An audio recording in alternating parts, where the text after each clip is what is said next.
Good evening. Tonight our guest is Gary Teskey, director of the University of Georgia Marching Redcoat Band. Well, I like to think that we do our best to help the Bulldogs every time we can. And right, I guess we're sort of like the mailmen. Come rain or shine, we'll be out there and doing it. The spree of the band is so good that I think if it was the middle of a hurricane or a tornado, they'd want to go out and march the show anyway.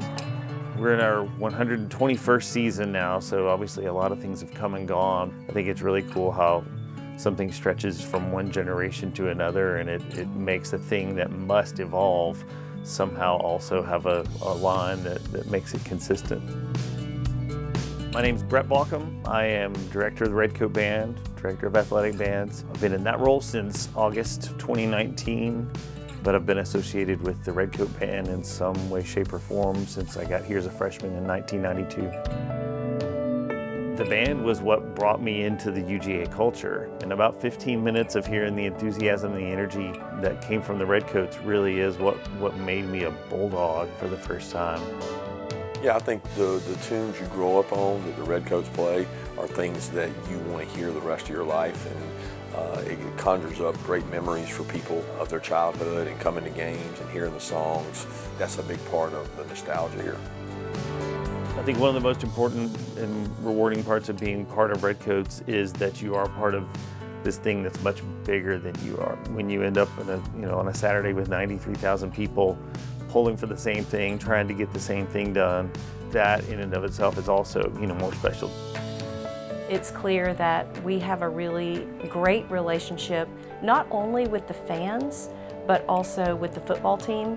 When I was a member of the band in 1988, Coach Dooley retired as the head football coach. And I have a very strong memory of him bringing us t-shirts that said, "The Redcoat Band, the Dog's 12th Man." I really believe part of the reason that the Redcoats are so iconic is because of that relationship with the football team. We really do support them. Lots of my biggest memories are of our supporting of the team. When you get those interactions with players and fans and coaches, it really makes a big difference that you're actually contributing to the effort.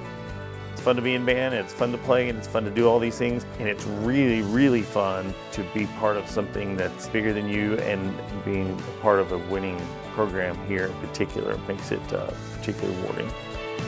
I know a lot of people overlook the band. Those are one of the things since high school that I always had a love for. And I just appreciate y'all being there for that moment. It was really special to me. There's this thing called the ship of Theseus where they talk about, you've got a ship and eventually you replace all the parts of it.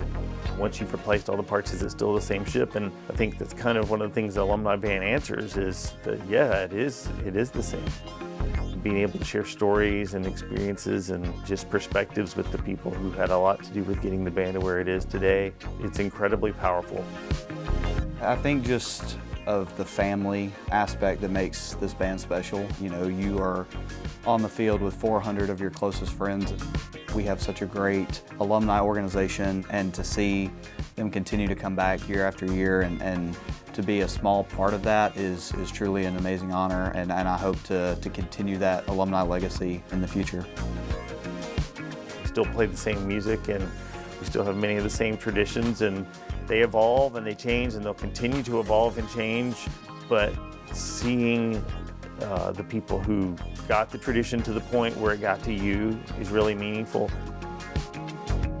Hi, I'm Lee Newman, and I was a member of the University of Georgia Redcoat Band from 1996 to 2001. I was the trumpet section leader, and I was the battle hymn soloist.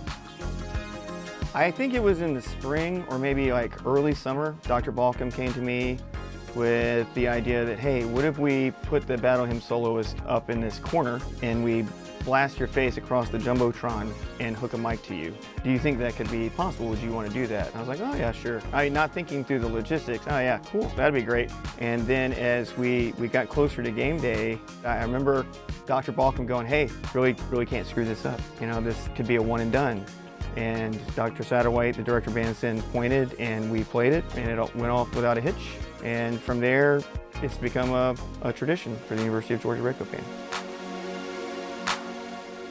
if Lee didn't get it right that day, the tradition would not have stuck. And so in many respects, you can credit the fact that this tradition is now going on for 25 years to Lee, and the fact that first time he got up there with obviously ice running through his veins and played that solo beautifully. And the staff looked at each other right after that happened, and we just went, wow, okay, something really cool just happened. A friend of mine said once that we're a part of institutions because they outlive us, and it's really cool while we're all still here to be able to share those experiences with the people who got into this for the same reason.